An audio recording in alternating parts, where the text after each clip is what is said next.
Public ನ್ಯೂಸ್ಗೆ ಸ್ವಾಗತ. ನಾನು ಯಶೋಧ ಪೂಜಾರಿ. ಈಗ ಬ್ರೇಕಿಂಗ್ ನ್ಯೂಸ್ ಬರ್ತಾ ಇದೆ, ಬನ್ನಿ ನೋಡೋಣ.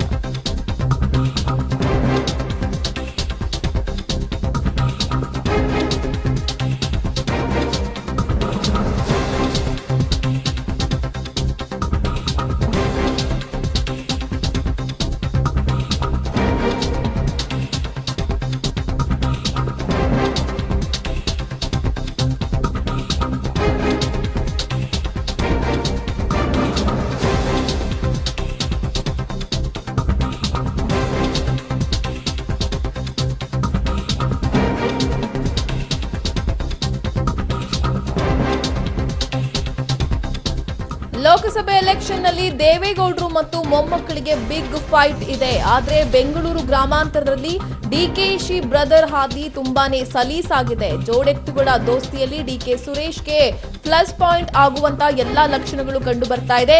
ನಿನ್ನೆ ನಿಖಿಲ್ ಬೆಂಬಲಕ್ಕೆ ಡಿಕೆಶಿ, ಇವತ್ತು ಡಿಕೆ ಸುರೇಶ್ ಬೆನ್ನಿಗೆ ಸಿಎಂ ನಿಂತಿದ್ದಾರೆ.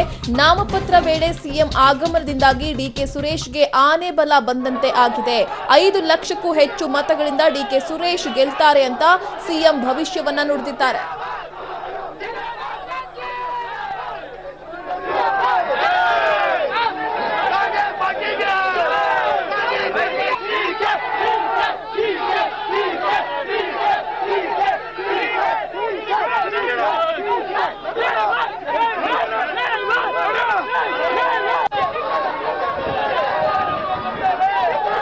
ಗಮನಿಸ್ತಾ ಇದ್ದೀರಾ ಎಷ್ಟು ಸಂಖ್ಯೆಯಲ್ಲಿ ಜನರು ಅಲ್ಲಿ ಸೇರಿದ್ದಾರೆ ಅಂತ ಹೇಳಿ. ನಿನ್ನೆ ನಿಖಿಲ್ ಪರ ಡಿಕೆಶಿ ಪ್ರಚಾರವನ್ನ ಮಾಡಿದ್ರು. ಇವತ್ತು ಡಿಕೆ ಸುರೇಶ್ ಪರ ಸಿಎಂ ಕೂಡ ಪ್ರಚಾರವನ್ನ ಮಾಡ್ತಾ ಇದ್ದಾರೆ.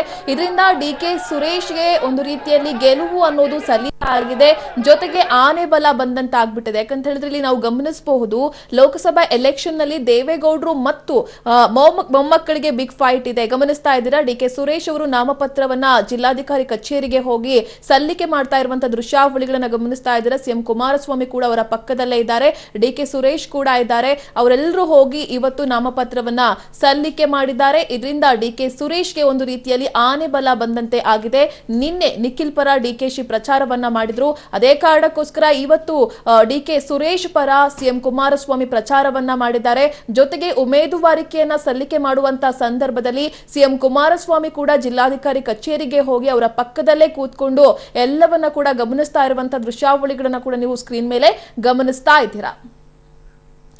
ಮತ್ತೊಂದು ಕಡೆ ಸಿಎಂ ಒಂದು ಭವಿಷ್ಯವನ್ನ ಕೂಡ ನುಡಿದಿದ್ದಾರೆ. 5 ಲಕ್ಷಕ್ಕೂ ಹೆಚ್ಚು ಮತಗಳಿಂದ ಡಿಕೆ ಸುರೇಶ್ ಅವರು ಗೆಲ್ತಾರೆ ಅಂತ ಹೇಳಿ ಭವಿಷ್ಯವನ್ನ ನುಡಿದಿದ್ದಾರೆ. ಯಾಕಂತ ಹೇಳಿದ್ರೆ ಒಂದು ರೀತಿಯಲ್ಲಿ ಬೆಂಗಳೂರು ಗ್ರಾಮಾಂತರ ಅಂತ ಹೇಳಿದ್ರೆ ಡಿಕೆ ಬ್ರದರ್ಸ್ ಹವಾ ಇದ್ದಿದ್ದು ಎಲ್ಲರಿಗೂ ಕೂಡ ಗೊತ್ತಿರುವಂತ ವಿಚಾರ.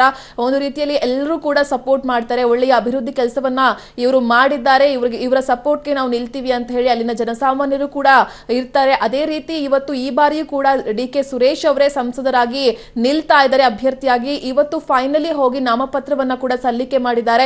ಈ ಸಂದರ್ಭದಲ್ಲಿ ಸಿಎಂ ಕುಮಾರಸ್ವಾಮಿ ಕೂಡ ಸಾಥ್ ಕೊಟ್ಟಿದ್ದಾರೆ.